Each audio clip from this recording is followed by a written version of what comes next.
kejadian, banyak banyak kejadian, banyak cerita ketika kita melakukan mengcoaching UMKM itu banyak sekali perintilan-perintilan cerita yang sebenarnya muaranya tuh mm, harusnya dari teknik negosiasi yang cukup kuat. Sebagai contoh misalnya ada dulu 1 2 tahun lalu, pas setahun lalu ada UMKM yang eh, kekeh misalnya mau membeli follower gitu. Nah, di situ kita melakukan nego sama mereka. Nego dalam arti eh, seberapa penting atau seberapa banyak dia memerlukan jumlah follower. Dan nego ini ada juga yang dilakukan bagaimana ketika misalnya mereka eh, nego minta misalnya bahan material. Ada misalnya yang apa ya jualan puding gitu misalnya jualan puding UMKM-nya, tapi mereka minta UMKM mereka minta kita memasarkan di luar Depok misalnya gitu. Nah, kita bisa bernegosiasi misalnya, Bu, ini kayaknya lebih baik kita perkuat marketnya dulu di Depok gitu daripada kita harus jauh-jauh ke Bekasi atau kemana gitu. Jadi negosiasi-negosiasi yang sifatnya terlihat kayaknya simple, tapi ternyata dalam pelaksanaannya itu tidak simple. Jadi gimana kita bisa melakukan negosiasi dengan UMKM atau UMKM sendiri kita ajarkan bentuk bernegosiasi dengan third party-nya mereka. Gitu ya. Jadi ada contoh juga kayak tahun lalu tuh ada eh, UMKM yang jual kebab dan mereka itu kekeh kebabnya itu harus pakai lettuce yang dari daun lettuce yang dari mana gitu pokoknya kayak impor gitu. Jadi dan dia kekeh karena kalau misalnya ternyata dalam pelaksanaannya ketika dia tidak mendapatkan daun lettuce itu dia nggak jualan gitu. Kan ini akan mengganggu operasional mereka ya. Jadi di situ kita bernegosiasi dan teman-teman dari vokasi mencari tahu di mana vendor atau provider daun lettuce yang bisa setara dengan yang diinginkan oleh si vendor tersebut. Ini contoh ini ya, contoh apa namanya, contoh dari mereka. Nah, di dalam mata kuliah ini kita akan mulai jam 1, 1:15 karena ini hari Jumat. Bisa jadi it can be karena kalian anak 2023 ya, yang paling senior sekarang di kampus gitu. Jadi kalau misalnya sholat pas Jumatan mungkin kita bisa mulai 1:30 karena sifatnya konsultatif. Jadi kita it can be formal. Saya pengen karena tiap minggu tuh harusnya ada diskusi-diskusi tertentu dengan kalian bagaimana update-update-nya dengan menangani si UMKM tersebut ya. Eh, ini seperti biasa, kalau ada absen yang sifatnya untuk UI dan nasional boleh aja, tapi kalau yang selain itu kayaknya harus lapor ke Mbak Meta ya. Mid testnya ini lebih ke banyak, mid testnya udah jelas pasti laporan ya, bentuknya laporan, laporan grup, laporan kelompok. Setelah itu final testnya ya udah otomatis the event itself ya, the event itself gitu. Oke, nah eh di SAP-nya saya tetap harus bikin ya. Apakah ini nanti dalam bentuknya technical apa namanya? Bukan teori latar ya, technical discussion. Dan nanti saya juga akan lebih banyak mengajarkan gimana fungsi taktik dalam negosiasi, terus negosiasi vs lobby, praktik negosiasi UMKM, terus pembinaan UMKM dalam konteks negosiasi dan lobbying. Nah, negosiasi melibatkan pemangku kepentingan, lalu studi kasus. Studi kasus saya bisa ambil dari studi kasus tahun lalu dan 2 tahun lalu gitu ya, bahkan 3 tahun lalu gitu, yang menarik-menarik yang bikin kita puyeng, tapi akhirnya menambah perspektif keilmuan kita dari segi teknik negosiasi. UTS-nya seperti tadi, report aja gitu ya. Kalau reportnya bagus, otomatis nilainya juga akan bagus. Sebelum dikumpulkan, biasanya ada sesi berikan feedback sama saya atau sama Mbak Meta nanti, baru setelah itu dikumpulkan di emas atau di email ke saya gitu. Nah, very quick introduction siang ini gitu ya, bahwa sebenarnya terlepas dari kita membina UMKM atau enggak, memang seorang praktisi humas itu harus punya skill negosiasi. Jadi paling enggak secara grid line, garis besar mereka punya teknik negosiasi yang sebenarnya ini menjadi skill andalan dari seorang humas ya. Negosiasi itu tidak selalu tentang harga, tidak tentang uang, tidak tentang apa namanya cost, tapi negosiasi itu bentuknya macam-macam.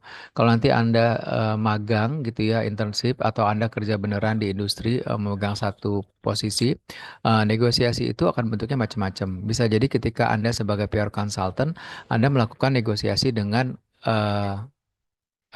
dengan klien Anda gitu misalnya. Bukannya tentang timeline ya, biasanya negosiasinya gini misalnya, eh, dalam satu krisis misalnya, tingkat krisis itu, krisisnya ternyata sudah sangat parah. Dari 1 sampai 5 krisisnya itu berada di level 5. Terus klien minta dalam waktu seminggu krisisnya itu masuk ke level 3 gitu ya. Untuk satu hal yang sifatnya jauh dari impossible gitu, tidak mungkin kita bisa bernegosiasi, eh, Pak, Bu, sepertinya untuk mereduce level krisis tersebut dari 5 ke 4, eh, perlu tantangan tersendiri. Tapi kalau misalnya kita mereduce, apa namanya, level of crisis dari 5 ke 4 mungkin akan bisa dengan alasan 1, 2, 3, 4, 5. Jadi negosiasi yang dilakukan dalam dunia kerja itu kira-kira seperti itu. Atau memang ketika kalian pitching, kalian kerja di satu korporasi, kalian sedang pitching digital social media agency gitu ya. Vendor A memberikan penawaran 1 miliar, vendor B 1,2 miliar, vendor C 1,3 miliar. Di beberapa perusahaan yang saya pernah terlibat, ada kantor yang memang ketika dia melihat jumlah terkecil itu yang akan dia pilih gitu. Tapi tidak demikian ketika saya waktu itu di Mitsubishi Keramaiuda 3 Berlian. Jadi dia justru melihat yang mahal nih apa sih kelebihannya gitu. Dia akan detail sekali melihat yang mahal tuh apa. Jadi di situ kita negosiasi. Bisa nggak dengan harga 1,5 miliar ini kita dapat reach sekian ribu orang, kita bisa dapat kuis yang hadiahnya kamu kerjain, hadiahnya kamu yang provide. Lalu dari 1,5 ini dalam setiap 1 semester kamu menghasilkan 2 influencer atau call gitu ya. Jadi itu bentuk negosiasi-negosiasi yang kalian eh, yang bisa saya gambarkan dalam satu konteks pekerjaan nanti saat Anda di industri ya. Jadi pengambilan keputusannya memang suka melibatkan kedua pihak atau lebih. Jadi memang tergantung konteks negosiasinya itu seperti apa dan kesepakatannya itu seperti apa, gitu ya. Kenapa kita perlu teknik negosiasi kehumasan? Ya tadi seperti yang saya sampaikan ya, biasanya kesepakatan yang terjadi antara kedua belah pihak, pihak perusahaan ataupun pihak klien ataupun pihak masyarakat, bisa memang diperlukan teknik negosiasi tersebut. Kalau Anda tertarik bekerja di bidang di divisi CSR, bidang kemasyarakatan gitu ya. Misalnya Anda melakukan negosiasi dengan pemangku kepentingan, misalnya pemangku tanah adat gitu ya. Misalnya pemangku tanah adat itu pengen lahannya itu diberdayakan 1 hektar dengan harga 1 miliar misalnya. Tapi perusahaan menawarkan harganya 1 miliar, 1 miliar dengan plus plus. Misalnya plus plus itu harus ada pengairan, harus ada irigasi yang baik di tanah tersebut gitu. Nah, itu bentuk negosiasi-negosiasi dalam pekerjaan sehari-hari gitu misalnya ya. Terus misalnya saya sering tuh juga misalnya nego, ada 3 vendor yang sama-sama mengajukan 1 M misalnya untuk biaya digital sosial media. Lalu kemudian kita challenge nih satu persatu, kelebihannya apa? Mereka bisa kasih apa ke kita sebagai service provided gitu ya. Oh ternyata ada yang satu, jadi 3 vendor itu ternyata beda-beda. Ada yang satu bisa datengin eh, influencer misalnya. Kita bisa datengin siapa namanya, em, Maudy Ayunda untuk voice recorder untuk membuat produk kita jadi lebih tertarik gitu misalnya. Nah proses-proses perundingan seperti itu tuh yang biasanya akan kalian lihat sebagai teknik negosiasi kehumasan.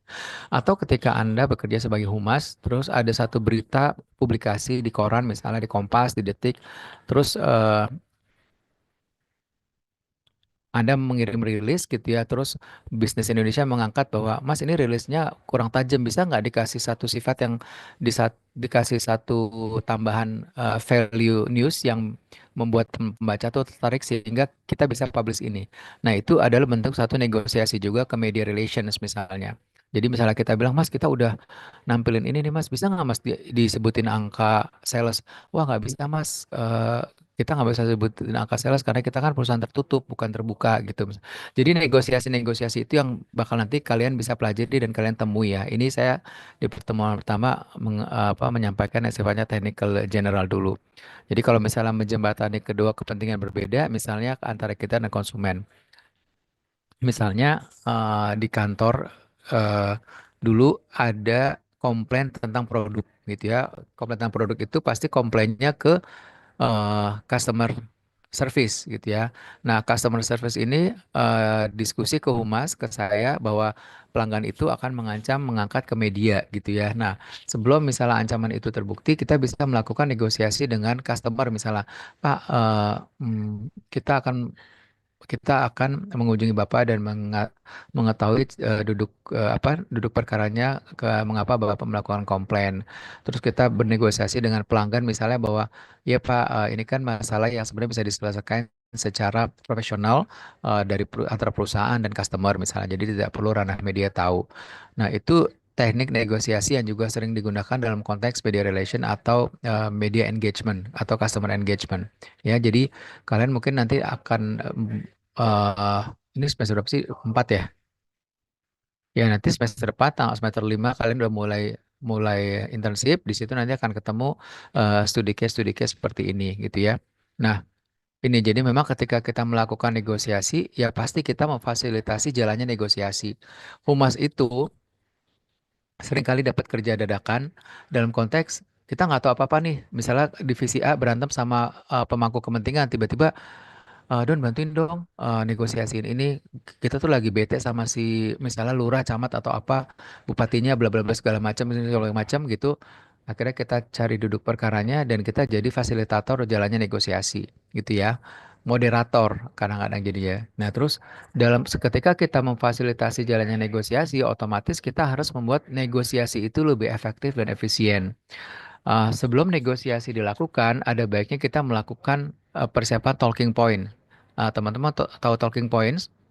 Talking point itu kayak scratch draft tentang apa sih semacam Q&A, pertanyaan-pertanyaan yang kita prediksi disertai jawaban-jawabannya.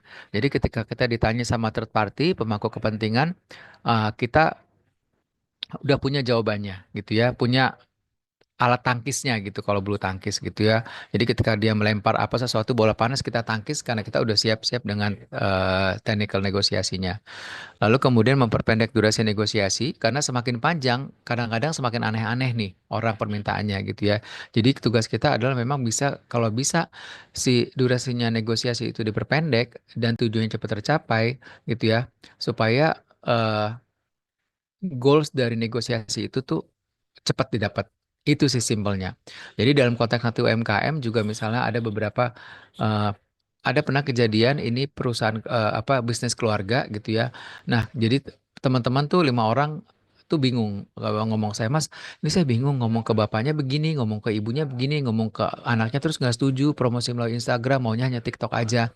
Nah, itu tugas kalian untuk melakukan negosiasi dengan UMKM tersebut dan mencari perimbangan yang baik. Misalnya, iya Bu, kami kalau Ibu mau memasarkan dimsum Ibu di Instagram, baiknya begini, begini, begini. Kelebihan kekurangan seperti ini. Kalau di Facebook seperti ini. Seperti misalnya di TikTok seperti ini, dan itu. Gitu ya. Jadi negosiasi-negosiasi nanti akan kalian lakukan ketika sebelum vacuum press. Nah, sebenarnya dari teknik itu, thank you, San. Dari teknik itu yang kita bisa sampaikan adalah dari semua nanti by the end, goalsnya dari kalian sebagai seorang calon humas dan goalsnya sebagai personal, itu kalian punya skill untuk meningkatkan kemampuan mendengar. The listening skill, the more you listening, the more you get the experience how to absorb the messages in itself ya. Lalu memikirkan posisi lawan, ya. Posisi lawan tuh bagaimana kita menegosiate. Kira-kira dia setuju nggak ya dengan negosiasi kita? Kira-kira dia mengerti nggak ya apa yang kita sarankan ke dia, gitu ya. Mempersiapkan secara matang dalam arti strategisnya, gitu ya. Nah, dalam konteks UMKM ini biasanya planningnya nih. Kadang-kadang ada UMKM yang kita engage itu planningnya nggak mateng, gitu ya. Terus malah dia minta kita nyiapin dari awal. But it's actually okay karena memang tugas kita tuh dalam konteks ini tuh memang nge-support mereka dari sisi ini ya. Lalu membuat penawaran yang logis. Ada juga UMKM yang nanya, Mas saya tuh dapat penawaran dari eh, ada satu UMKM kopi gitu ya, kopi. Ada satu Mas saya tuh kerja sendiri cuma dibantu sama pegawai saya satu. Dan saya sering kewalahan gimana caranya membuat penawaran yang logis ketika ada orang nawarin gula merah gitu ya dari segi apa. Nah, mungkin kalau kalian punya kemampuan untuk itu, kalian juga bisa ngebantu si UMKM untuk mengklasifikasi jenis gula merah yang bagus itu seperti apa, harganya seperti apa, dan bisa untuk membuat mereka mengambil material gula itu untuk kopi mereka atau jualan minuman mereka gitu ya. Nah, berpegang teguh pada prinsip ini juga biasanya masing-masing apa namanya ditawarkan oleh UMKM itu. Kita kadang-kadang UMKM itu ada juga sifat ambigu-ambigunya, kadang-kadang apa ganti ini aja ya Mas, apa ganti itu aja ya Mas. Nah, itu kita harus mengarahkan dia melalui teknik negosiasi bahwa menurut saya sih Bapak fokus aja Pak ke penjualan tipe misalnya ke kopi tiga kopi ini Bapak jangan memperluas kopi jenis lain karena tiga kopi ini kita fokus penjualannya lebih bagus, misalnya seperti itu. Terus menghindari sikap emosional. Ini banyak sekali kejadian ya. Banyak banget UMKM yang ditangani sama anak vokasi itu macem-macem. Ada yang sotoy, ada yang super pasrah banget maunya diurusin sama anak vokasi dari A sampai Z. Ada yang sotoy, kadang-kadang labeling bahasa Inggrisnya tuh nggak bagus gitu ya, salah. Oke, labeling bahasa Inggris tuh nggak bagus tapi suka ngotot gitu sama anak vokasi gitu ya. Nah, eh, itu kita harus jadi orang yang downtown emotionalnya harus average gitu ya. Nah, bersikap adil ya kadang-kadang ada gini, ada satu UMKM itu dua owner. Jadi kita in between nih di antara dua owner. Jadi kita kalau melakukan saran kedua belah pihak memang harus fair. Jadi saran kita terhadap si A dan si B juga harus sama, tonnya juga mesti sama gitu ya. Nah, menyiapkan alternatif kayak tadi tuh. Ada orang-orang, ada UMKM yang kekeh banget pakai daun lettuce dari luar negeri. Nah, akhirnya waktu itu saya sarankan teman-teman vokasi cari vendor yang bisa mempersiapkan daun lettuce lokal yang sama kurang lebih kualitasnya dengan yang orang itu pakai. Dan alhamdulillah waktu itu ketemu, walaupun melalui perdebatan gitu ya, dia tetap kekeh maunya yang impor segala macam. Dan waktu itu si Ayes tuh kalau nggak salah itu bantu untuk cari yang lokal dengan kualitas bagus dan akhirnya dapet gitu ya. Eh, Mungkin untuk apa namanya? Yang pertama gitu ya dari segi negosiasi ini sebenarnya nanti by the end tuh akan membuat Anda jadi orang yang tahu banyak hal ya. Terus networking Anda juga akan jadi lebih banyak gitu ya. Mengasah kemampuan berbicara Anda dan juga persuasi Anda gitu ya. Dan tetap karena Anda membina UMKM itu, jadi Anda akan jadi orang yang paling pertama tahu update-update tentang kegiatan mereka ya. Jadi ketika lobbying itu goalsnya tercapai, udah otomatis jadi satu bentuk namanya purposeful communication, goalsnya tercapai. Ya, jadi ini balik lagi saya ulang untuk mendapatkan hasil nego yang baik ya pasti antara kalian dan UMKM nanti harus ada understanding yang bagus, confidence di masing-masing pihak. Anda sebagai pihak advisor confidence memberikan advisory dan si UMKM juga harus punya confidence nih bahwa mereka dibimbing sama anak vokasi UI supaya untuk meningkatkan uh, bisnis UMKM-nya gitu ya. Support di masing-masing pihak dan cooperation di masing-masing pihak juga diperlukan dalam hal ini. Makanya minggu per minggu saat kita ketemu itu saya akan coach kalian gitu ya. Tapi kalau misalnya minggu depan belum ada kumpulan UMKM-nya kita bisa Zoom aja lagi.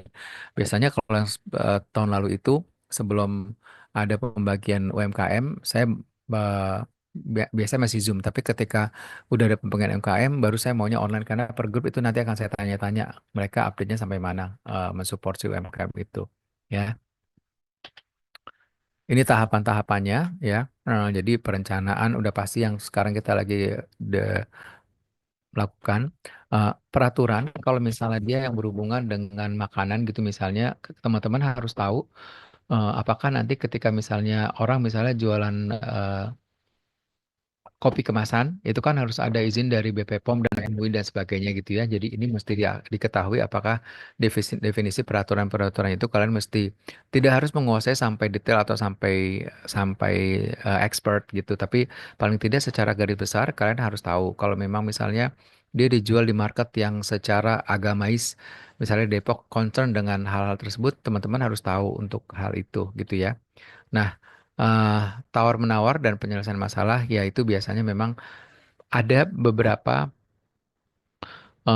kelompok yang terlibat. Jadi waktu 2 tahun lalu itu ada yang membantu UMKM yang jual sarang burung walet gitu ya, minuman sarang burung walet yang literally ketika dia ikut pameran di vokasi itu yang beli nggak banyak.